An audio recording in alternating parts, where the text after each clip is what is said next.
J'imagine que moi, dans ma famille, si mon grand-père avait participé à la guerre à ce niveau-ci, j'aurais bien aimé savoir ce qu'il a vécu et par où il est passé. On leur doit bien ça, de les commémorer et se rappeler d'eux pour ce qu'ils ont fait pour notre liberté. Je m'appelle Billy Leblond, passionné d'histoire, surtout sur la période de 1944 et des combats dans mon secteur, qui se situe au niveau de Vire. Cette passion un peu particulière m'est venue tout d'abord par ma passion de l'histoire en fait, et plus particulièrement vers le collège-lycée, j'ai commencé à voir des films, et à la suite de ça, ma grand-mère a commencé à parler de ce qu'elle a vécu pendant la guerre. Le crash d'un avion qui est passé juste au-dessus de sa tête et qui s'est crashé dans le champ derrière, ou également pendant l'exode, donc la libération, la grand-mère qui perd l'argent, il y a les bombardements à proximité.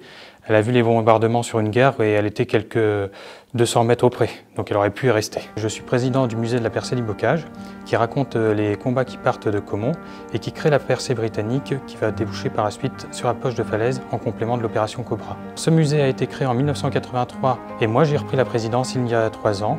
Alors juste ici, on a un set numéro 19 Mark III, utilisé dans les blindés et véhicules britanniques pendant la Seconde Guerre mondiale. Juste ici, la clé qui était utilisée pour les faire fonctionner, donc point, trait, pour envoyer les messages Morse. Maintenant, cette clé, on l'utilise pour des jeux pour les enfants en leur faisant découvrir le code Morse.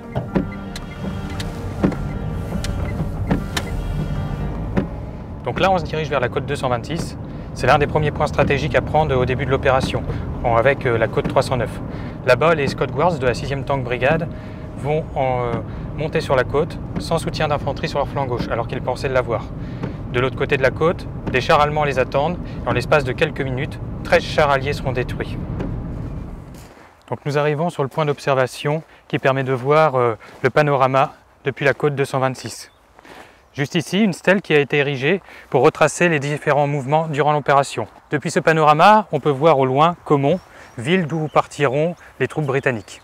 C'est important de connaître tous ces détails, surtout pour ne pas oublier ceux qui sont venus ici se sacrifier pour nous, parce que beaucoup avaient des familles qu'ils ont laissées en Angleterre, et on leur doit bien ça, de les commémorer et se rappeler d'eux pour ce qu'ils ont fait pour notre liberté. C'est ça qui me motive beaucoup, justement, toutes les familles qui ont quelqu'un qui ont combattu dans le secteur, parfois aussi qui a survécu, mais qui n'en a jamais parlé, et donc je me sens un peu le devoir d'essayer de trouver des informations et pouvoir partager ça avec eux.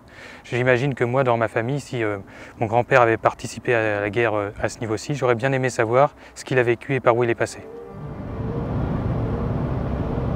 Donc maintenant on se rend chez moi à Vassy. C'est là-bas que j'effectue mes recherches et que j'essaye de retrouver les familles de vétérans.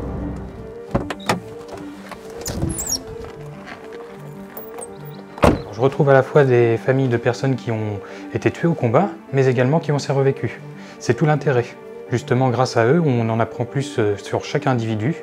J'essaie même de créer des fiches qui leur permettra par la suite d'avoir une photo par exemple de leur grand-père qu'ils ne connaissaient pas, ou par exemple d'un soldat tué, justement sa photo alors qu'elle n'était pas connue. Ça fait à peu près 2 ans que j'ai commencé ce groupe Facebook et à la suite ce site internet là. Et donc on est arrivé à 1500 membres sur le groupe Facebook, ce qui représente à peu près un tiers de famille, donc presque 500 vétérans qui ont combattu dans notre secteur, ou malheureusement parfois qui sont décédés. Et ce qui m'a vraiment poussé plutôt à continuer dans mes recherches, c'est par exemple le carnet de mon grand-père avec une pièce anglaise qu'on lui avait donnée et il a toujours cherché à retrouver les soldats britanniques qui l'avaient accueilli pendant la guerre. Donc par exemple là voilà le fruit de plusieurs aides et de recherches. Jeanne Sherwood, son père avait laissé un petit journal de guerre où il avait écrit tout ce qu'il avait vécu et elle avait commencé à le publier sur internet des petits extraits. Je l'avais contactée et de fil en aiguille en fait elle a rejoint le groupe Facebook, créé son propre groupe Facebook et par la suite avec des échanges elle a créé ce livre. Et pour remercier de la création de ce livre et de l'aide que je lui avais apportée, elle m'a même mis un message de remerciement à la fin du livre. Donc ça m'a énormément touché et ça me fait très plaisir d'avoir ce livre de sa part. Avec l'arrivée du 8 mai, la chose que je dirais aux jeunes, c'est surtout regardez localement, intéressez-vous à votre histoire locale et essayez de commémorer ce qui s'est passé là-bas. Préservez votre patrimoine.